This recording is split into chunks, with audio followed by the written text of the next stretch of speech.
everyone. Jennifer Allerding here from Galion City Schools. Thank you for taking time to join us this evening as we dive into and discuss school finances. So again, thank you for all of you that are here joining us. We have several topics that we're going to be talking about today. We have Mrs. Parkinson, who is our treasurer and chief financial officer for the district, joining us, and so she's the mastermind behind finances here in the district, so she's going to be sharing out some information. So we appreciate her being here. Kind of our agenda for today and what we're going to be talking about is basic school finance, providing some information for all of you so you just have an understanding of things as we're trying to be very transparent with everything financially. We want to educate everyone so they have a good understanding of how school is financed. Also going to be looking at our 5-year forecast and explaining that to you a little bit, how that's been impacted by COVID, and so looking a little bit into the future, and then also taking some time to look at CARE Act funding, how that's impacted the district, what we've been doing there, and then some how-tos, so that way you can access some of these documents that we're going to be sharing with you today. So I'm going to introduce you to Mrs. Parkinson and let her get started this evening. Good evening. I'm excited to be here today. As Mrs. Allerding has said, my name is Charlene Parkinson. I'm the district treasurer and chief financial officer. I've been here since September of 2014. We have spent the last year, the superintendent and myself, reaching out to different groups in the community, whether it's Kiwanis, whether it's the Chamber of Commerce, to try to educate people, business leaders, and community members on school finances, where you can find things relating to our school finances, and just have the community become familiar with what we do and where you can get information about us on the financial side of things. So every month I prepare a financial package for the Board of Education. It's then presented at the monthly Board of Education meeting, and the results of that meeting, the documentation for that meeting, those meetings are included on our school website. And so I'm going to share some examples of what I give to the board, but I also wanted to find out, well, I think I know, sometimes it's very difficult to find things on our website. So, Mr. Stone, do you think now it's a good time to look at the website, do you think? Absolutely. So the school board agendas are out there for all to see. They can be found on the school district website under the tab District. Click on Board of Education, then click on Agendas and Minutes. And if you then further click on Recent Meetings, maybe we'll pull up the July meeting, and you can see that there's a roll call. There are some votes recorded there that you could see. It's loading. And then if you scroll down to the treasurer's report, generally the second, third, fourth item in the treasurer's report is the monthly financial package. So Mr. Stone might just click on that and you can see what it would look like. All right. So it's there, a few clicks in, and if you ever want to find it, please feel free to call me here at the office. I'm happy to talk to you and walk you through a few things. In addition, there is a search function for all of the board documentation, the agendas and minutes, and we were going to try to just demonstrate that to you so you can see how that would work.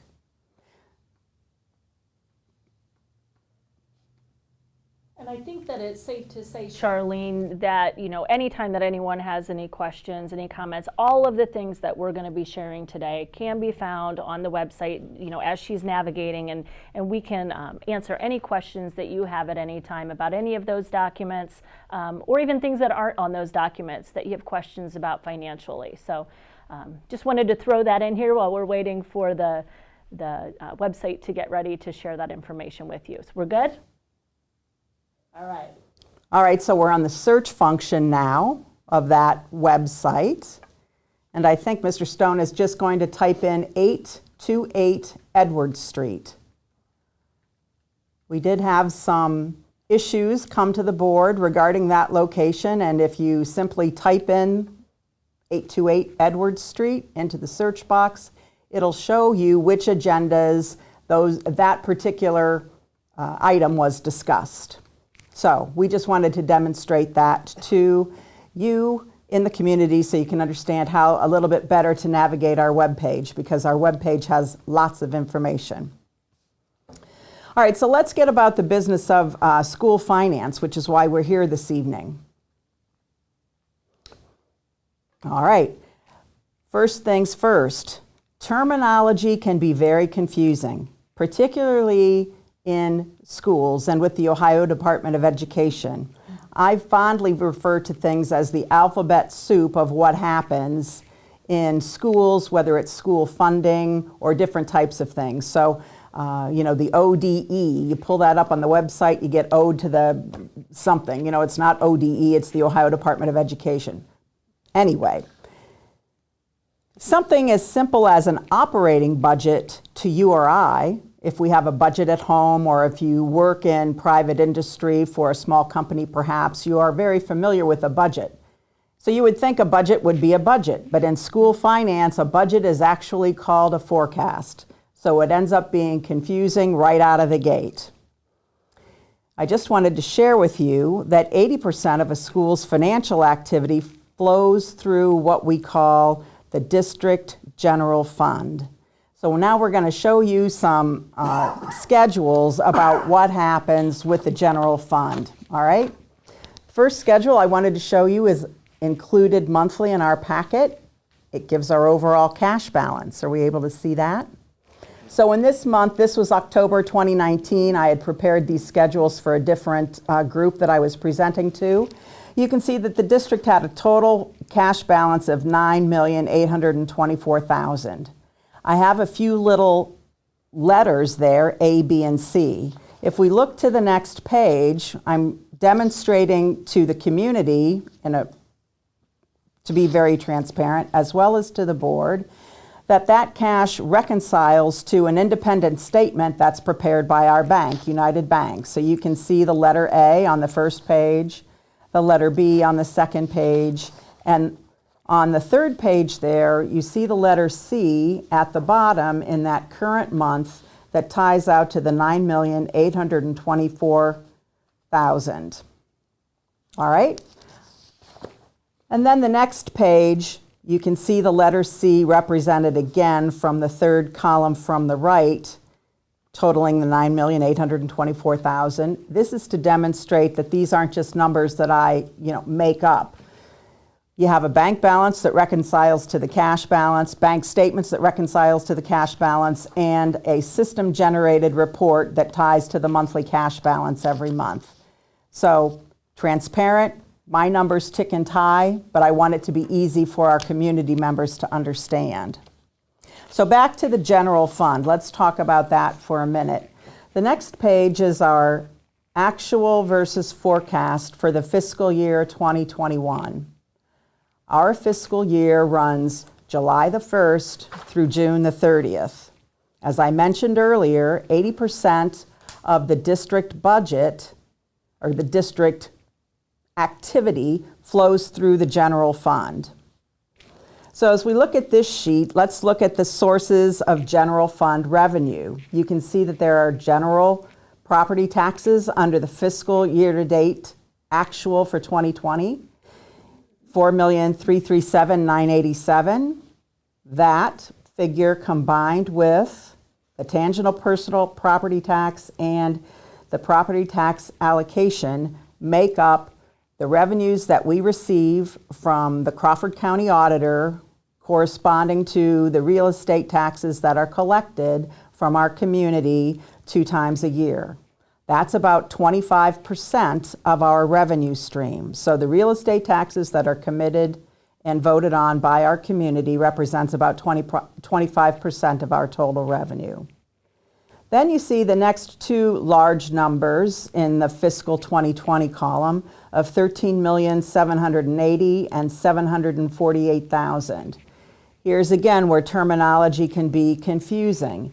These are called grants, unrestricted, and grants restricted. This is really funding from the state of Ohio, the Ohio Department of Education. Those monies are forwarded to Galion City Schools for the benefit of our children and to fund our regular operations. And that is about 70% of our total budget, all right, on the revenue side. The remaining 5% of the budget, the all other revenue of the $1,457,000, that represents things like interest income earned, and we will be seeing a significant decrease in that, from the first of the year and our fiscal year of July of 2019 compared to today. If you all have noticed your own passbook savings accounts, those amounts have been significantly reduced, and it's no different for our school district because the interest rates are very, very low on any cash balances that we have. The other primary source of income in that revenue category is open enrollment in. So other school districts, through the Department of Education, funnel money to Galion for students who live and reside in other school districts, but they are being educated here in our district. So that makes up the primary sources of revenue for our school district, about $21 million on an annual basis. Now let's take a quick look at expenses. The primary expenses, as you can see in that column for fiscal 2020, $9,887,000 for salaries. That represents base pay for about 200 employees here in our district. Then retirement of $4,779,000. That is what I would call a retirement tax. I'm trying to make it easy for our community members to understand. If you work in private industry, your employer has to make a contribution to Social Security, $1,000 a year. We have transportation expense, not salaries and benefits of the drivers, but think about the diesel fuel that has to go into the buses. Think about any maintenance or repairs when a tire needs replaced, those types of things. And we do have occasion to transport children that are outside of our local district, and we need to hire a contracted company to do that for us. So you may see as you're driving around the SCAT, S-C-A-T, Seneca County Regional Transit Authority. That's the acronym, again, more of the alphabet soup. And that service is providing transportation to students that we physically cannot transport within the confines of the times that we have to get your children to school in our building, so we have to contract that out. That's about $265,000 a year. Then another big number in the purchased services of $5.3 million. The district, Galion City Schools, makes payments to other school districts through the Ohio Department of Education, but we make payments to other school districts of $2.7 million. That's a lot of money. And that represents students who may reside here, but they are attending school elsewhere. That represents students who reside here, but choose to go to a school like Gold Digital Academy, or other students who just reside here but choose to go to a neighboring school, whether it's Colonel Crawford, Ontario, Winford, that type of thing, or an alternative school. Sometimes the instruction that we provide in our buildings, within the four walls of our buildings, doesn't meet all of the needs of our students, and we have to choose an alternative school. So that's about $2.7 million.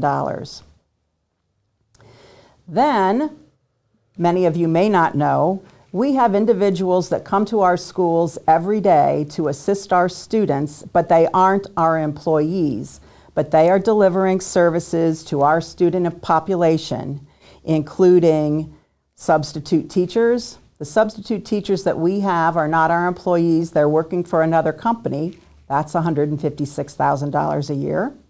We have one-to-one aides helping some of our children, or nurses when our children need a special nursing situation. That's $320,000 a year. We have various occupational therapy, physical therapy, speech therapy, and social workers in our building. That's $485,000. So it's a lot of money. Then we have legal and accounting fees, something as simple as that in purchased services in this category, $75,000. I also wanted to let you know that the district undergoes an annual financial audit by an independent accounting firm every year. So our books, your books, what I do for the district and for the community is looked at by an independent firm to make sure that I am representing fairly and accurately and portraying fairly and accurately the financial picture of our district. So it's transparency, it's someone else looking at it to make sure that I am doing what I'm supposed to do for you, being a good steward of your money. Then last but not least in purchase services, let's talk about what we're here to do, educate children. So any curriculum enhancements that we have are spent and processed through this category called purchase services. Whether it's textbooks, whether it's training teachers on new methodology, which we've had a strong focus in reading, particularly for our primary building over the last 6 years. We have spent over $1 million on a reading program over the last 6 years to enhance our scores in that critical area of kindergarten through second, and now we've expanded it through fifth. Our children need to learn how to read, and we are pursuing any type of new and cutting-edge technologies or ways to teach with our teachers. So think of it this way.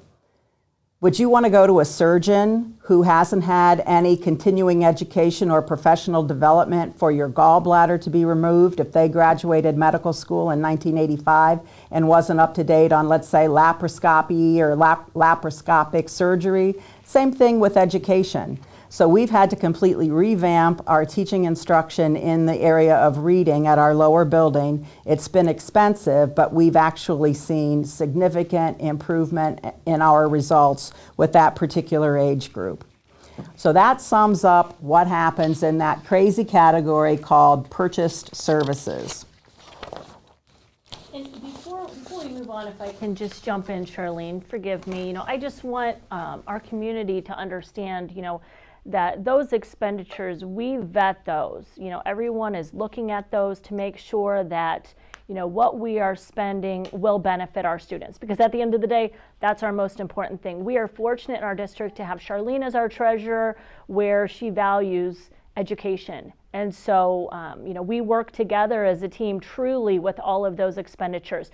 Some of those expenditures we can control. This year with, we'll talk about the cut of COVID and how we've been trying to financially be responsible, reduce costs, knowing that we were going to get hit there. There are some costs that are out of our control. So for example, if a student has a specialized situation, Charlene was specifically talking about OT, PT, speech. Those are things that we are required, that we have to provide students. Certain students come with, needing a one-on-one nurse. We are required that we have to provide those services. So, some of those things, we can control those costs and how we're spending the money. Some of those things, they are what they are. So we are constantly watching out, but again, our goal, is we want to invest in our employees, our teachers. We value what they do every day, our bus drivers, our cafeteria workers. So when you're looking at the expenditures, you see that 70% is spent on personnel. And those are the people that are impacting lives of kids every single day, standing in front of the classrooms, driving our kids down the road. And so we value those employees and the work that they do for our kids. So just wanted to throw that in there before we keep moving on. I think we're going to be looking at the 5-year forecast. So stick in with us because this is where it gets really interesting. I'm going to turn things over to Charlene to keep on moving with that. Thanks, Jennifer. That is great. Our biggest asset in our district is our teaching staff, absolutely, our staff members. So the last thing I wanted to talk about on this actual versus forecast page is this concept of, how do you judge a district? Some people say one way to judge a district is looking at their true days cash. That makes an apples to apples comparison. So if you look at the lower part of the schedule, you can see that there's a true days cash number of 74 for actual fiscal year 2020. It was 81 in school year 2019, in fiscal 19. And my forecast for the full year of 2020 was 74 days. Now, when I came to the district, our true days cash was only 42 days. And what does that mean? It represents, the formula is listed there for you to see, your ending cash balance, the balance left in the bank for general fund expenditures. You can see the ending cash balance was $4.3 million at the end of June 2020, and that represented 74 true days cash, because if the daily cash burn amount of $59,000 divided into that ending cash balance would give you the result of 74 days, all right? You can look at any district's 5-year forecast and do this calculation as well. It's not calculated for you, but it's simple to do. The ending cash balance divided by the result of total expenditures and the total number of days in the fiscal year are 365. So let's take a look at this thing that's called a 5-year forecast. That is the next page. And this is actually the operating budget for the district. You can see that there are 3 years of actual history, 17, 18, and 19 on this particular report. You may notice in the lower right-hand corner, I have initialed when I prepared the report and when the board approved the report. So this was as of October the 14th of 2019. And if you look in fiscal year 2020, I thought that we would have a surplus of $76,000 in the general fund. That is that green line 6.010, the excess of revenues over or under the expenditures. The next line is the ending and beginning cash balance. And if you look over to fiscal year 21, back in October of 19, I thought we would end at $90,000.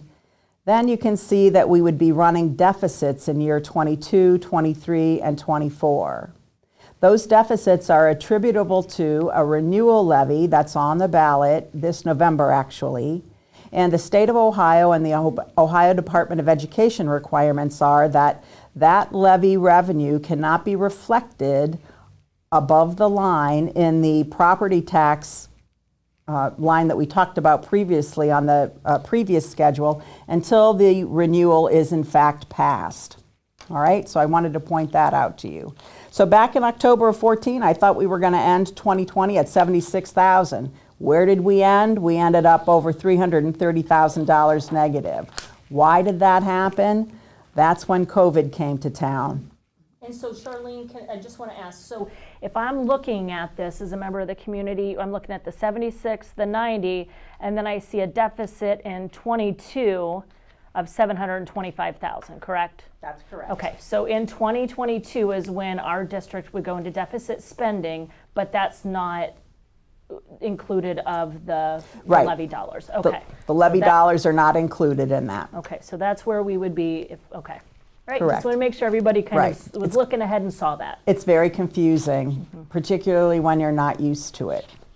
Thank you. But all districts, so what the nice thing about this particular format, again, we won't talk about it today, maybe at another Facebook Live. If you go to the Ohio Department of Education website and you want to see any district in Crawford County, if you want to see any district in the state of Ohio, you can pull this exact report for any other district and it will always look the same. It will be laid out the same, 3 years of history, 5 years of forecast, etc. All right, so that makes it nice again when you're trying to do an apples to apples comparison. And then I've just taught you how to do the math to get that true days cash so you can see how long a district might be able to keep their lights on. I'm glad I could keep our lights on for about 80 days. COVID came to town, as we all know, and if you look at now that same line 6.010, it's the green line, hopefully that color comes through. You can see in fiscal year 20, back in May, I put my notation in the lower right-hand corner, the deficit of $364,000 is what I forecast, and we came in at about $331,000. Why did that happen? You know, the state, because of lost revenues with the shutdown effective statewide, had to reduce school district funding. That was those two lines that I talked about, that grants restricted and grants unrestricted, that state funding, and it was reduced by over $275,000 with only 6 weeks left to go in the fiscal year. And it was reduced for every school district in the state of Ohio. And there's no way that our district can recover from that because, as you know, we aren't selling widgets. We're educating children. That's what we do.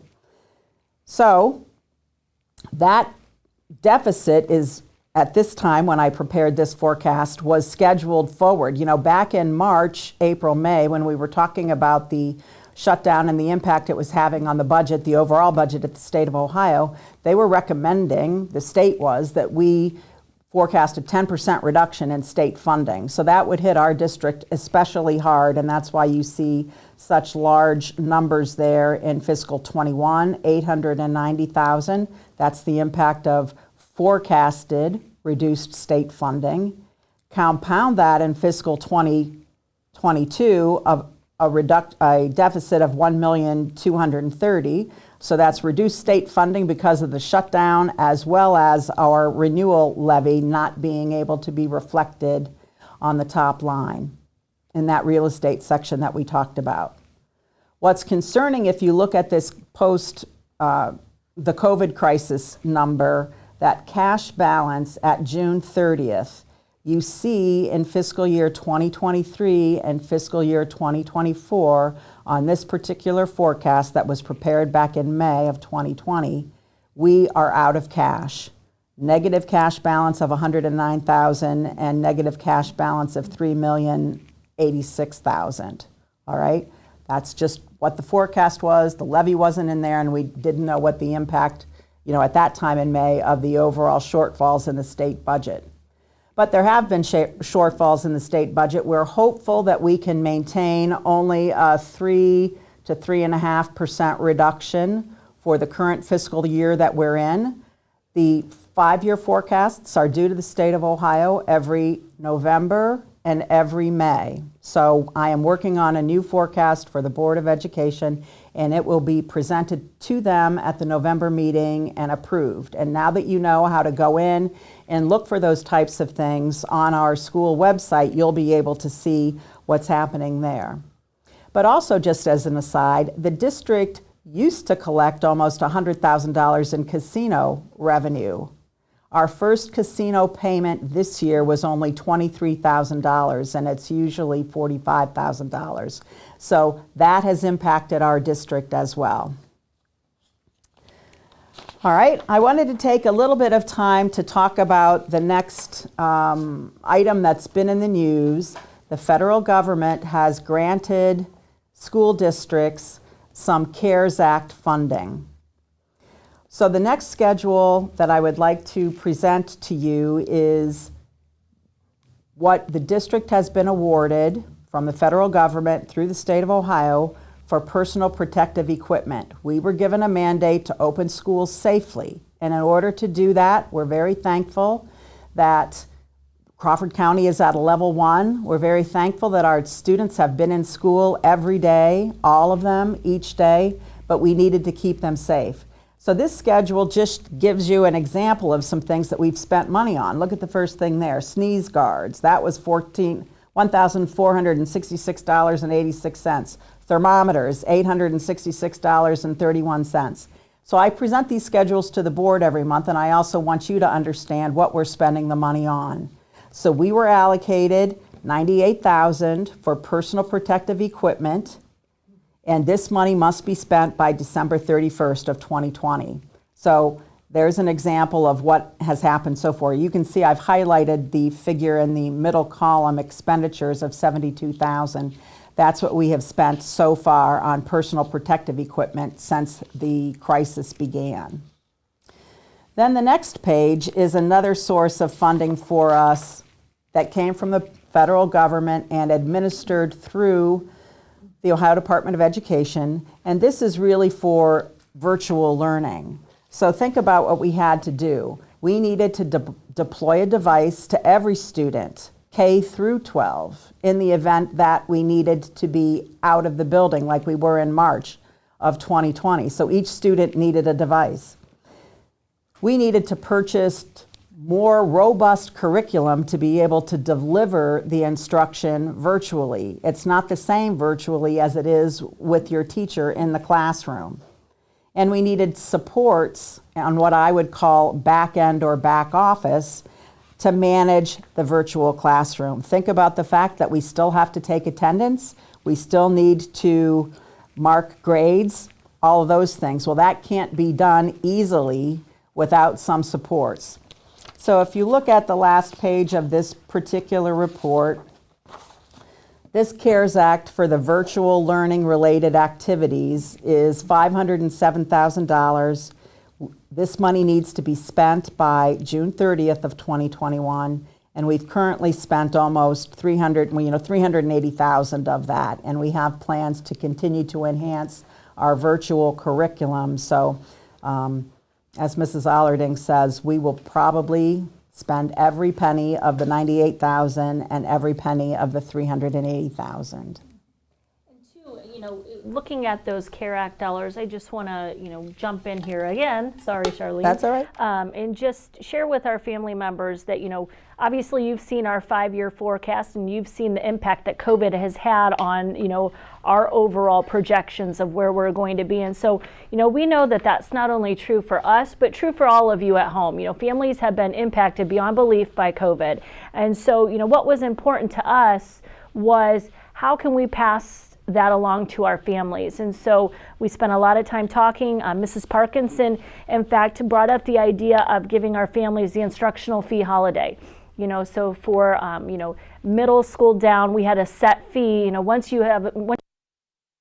schooler, those fees add up quickly for art, for all of these different things. So, that fee can be quite expensive depending on what classes your child is taking. And so, we were able to utilize some of those CARE dollars to, pick up the cost of some of those materials that are needed by our students. And so I thought that was a great idea. We presented it to the board. They also thought that was good to pass that along to our families. We've also then, moved forward with our athletes. The drug fee that we usually charge, we're taking a holiday there as well. And then food service, the free breakfasts and lunches and applying for those. And I believe she's going back now in trying to backdate some of those because we've been allowed to do that. So, anytime that we have the opportunity to try to pass some of those costs along to our families, we are taking advantage of that. Because again, we know the impact that it has on our district, and so we want to be mindful of the impact that it has on our families. So some of these CARE Act dollars that you'll see here, that has allowed us to do what we've been doing this year, and so for that we are thankful. So that's all I had for now. Now I would be happy to entertain any questions that you may have.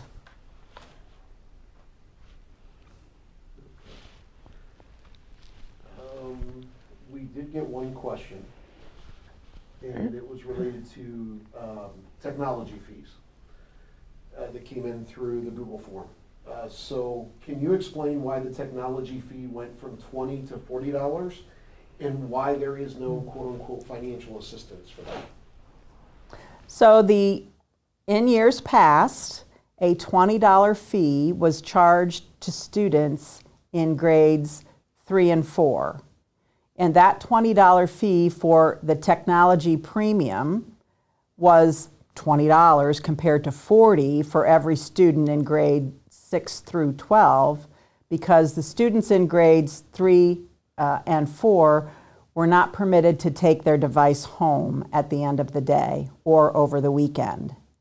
Knowing now that we had to deploy devices from kindergarten through 12, and if we are forced into a lockdown again, every child will need to have their device at home. That's when the board made the decision to make the technology premium fee $40 for all students K through 12. So the relief came in the reduction and the fee holiday for the instructional fee. So that holiday for the primary and intermediate buildings was $25. So that was the offset to that. Okay, Does that answer it? Yep. Okay. That's the only question that we've received. We haven't gotten any questions in through Facebook at this point, so. All right, well, we just want to thank you all for joining us this evening. We appreciate you taking your time to join us for School Finance. Thanks, Charlene, for being here, Mr. Stone for helping us. And again, if you have any questions, any concerns, feel free to reach out to us and we'd be more than happy to help you. Hope that you all have a great evening. Good night, everybody.